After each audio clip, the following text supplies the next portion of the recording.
This cars won't just piss you off, but they will make your life harder. Oh my god! That's a... Welcome! In this video, we'll reveal to you which cars to avoid, what the problems are with owning them, and why they can make your life a nightmare. So, why you should avoid the DeLorean?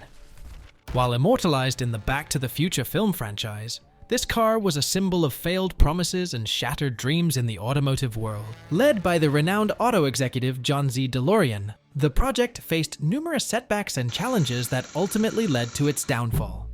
Initially scheduled for release in the mid-1970s, the DMC-12's development issues delayed its launch to the early 1980s. The car was equipped with a French-sourced V6 engine that proved to be exceptionally sluggish. No way! If that's true, how did they go in the future? The DMC-12's stainless steel body, although visually striking, was prone to staining upon exposure to weather conditions, further tarnishing its appeal. The lack of experience in car manufacturing, chronic rust issues, and unreliable components contributed to its dismal build quality. The distinctive gull-wing doors, while adding to its exotic design, posed a significant safety risk as occupants struggled to exit the vehicle in the event of an accident. Why would you even have an accident? Despite its association with the iconic film series, the DMC-12's performance was underwhelming. With an anemic 130 horsepower engine and a poor acceleration time exceeding 10 seconds for the 0 to 60 miles per hour sprint. That's just like my bike! Priced at $25,000 in 1977.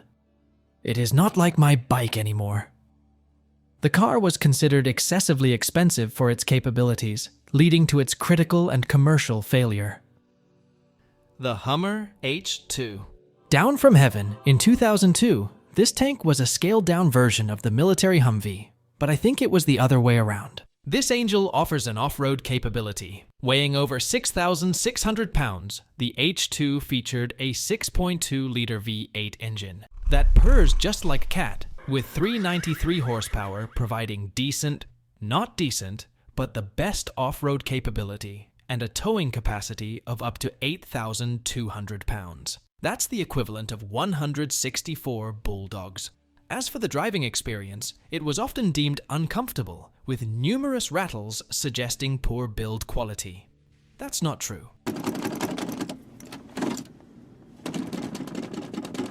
Okay, it is. However, its fuel efficiency was recorded at an abysmal 10 mpg. What a wonderful car. As for the true luxury, the interior is blessed with standard leather, which is the best you can get. There are 5 seats and an optional third row, which increases the seating capacity up to 7.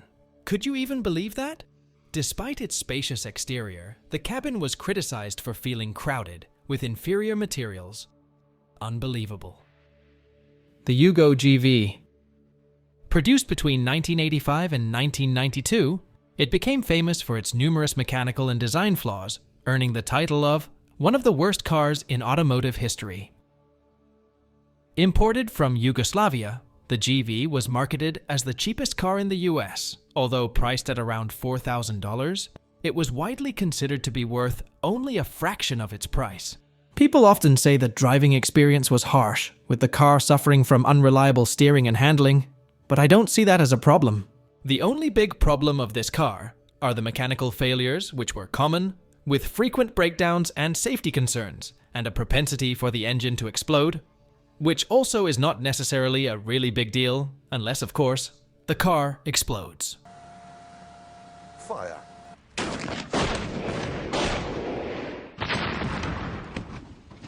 The car's electrical system was also prone to short circuits, while parts were known to fall off unexpectedly. I mean, even insurance companies often refuse to provide coverage for this beauty. I really can't understand. Anyways, under the hood of this monster, it's housed a 1.1-liter 4-cylinder engine connected to a 4-speed manual transmission. And surprisingly, it also comes with additional features, including power steering, power brakes, and optional air conditioning. Which, if you ask me, it's all that really matters. The Suzuki X90. Manufactured between 1995 and 1997, is often regarded as the best step in the automotive industry, failing to find success in any of the markets it was introduced to. Designed as a two-seater SUV, the X90's styling was widely criticized for its unappealing and unconventional appearance, with proportions that did not resonate with consumers. I mean, not all of them. I think it is one of the greatest designs, and I'm sure that you share my thoughts. They successfully blend the features of a sports car and a practical SUV, but some say it didn't. Well, I say that they don't know it. Just yet. Handling issues plagued the vehicle with poor steering and excessive vibrations through the steering column, making cornering a less than ideal experience. Or that's just what they want you to hear. Its high center of gravity further exacerbated its lackluster performance in corners. The limited luggage space, compounded by the presence of a spare tire, only added to the impracticality of the vehicle. Why would you even want practicability to a vehicle? Damn!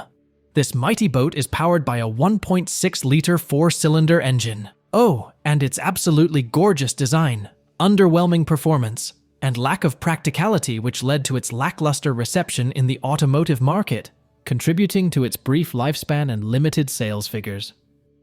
The Reliant Robin. Oh, dear Robin, the car of my dreams, produced from 1973 to 2003. Its three-wheeled city car. What more could you possibly want? A charming, unstable, and unsafe design, with only one wheel in the front and a fiberglass body, and tendency to tip over while taking turns. It's like a kid learning to walk, or taking a poop. It's so adorable. Exaggerated in popular media, including appearances in Top Gear and Mr. Bean, which underscored its precarious handling characteristics, this car was bullied more than it deserved.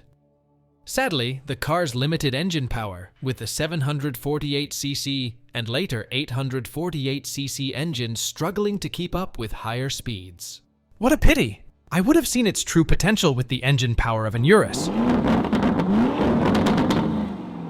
Issues with steering wheel detachment, lack of a reverse gear, and a propensity for rollovers are making your trip cars the best adventures. Continuing on positive sides, the Robin boasts an impressive fuel economy of 70 miles per gallon and a top speed of 85 miles per hour, but its practical shortcomings overshadowed these positive attributes. Before we speed off to our next ride, be sure to leave a like and a comment below so you don't miss out on any future videos. The Pontiac Aztec. A staple in the car industry, known for its dream, the Pontiac was introduced in 2001 and manufactured until 2005. This car had only one ambitious dream, to create a hybrid car SUV ahead of the modern crossover trend. But it ended up embodying neither of these characteristics, leading to its ultimate arch villain. Featuring a design that was often described as uglier than a dropped shepherd's pie covered in burned dog poo, even its association with the character Walter White in the TV series Breaking Bad could not salvage its reputation. While initially intended to be a blend of an SUV and a sports sedan, the Aztec's design was marred by numerous inconsistencies and conflicting design elements, resulting from the collaborative efforts of various designers. That sounds just like creating a true villain. Also, its clunky appearance, mismatched exterior components, and overpriced tag contributed to its new evil plan, the brand's death warrant, which was successfully finished. Job's finished. The Ford Pinto.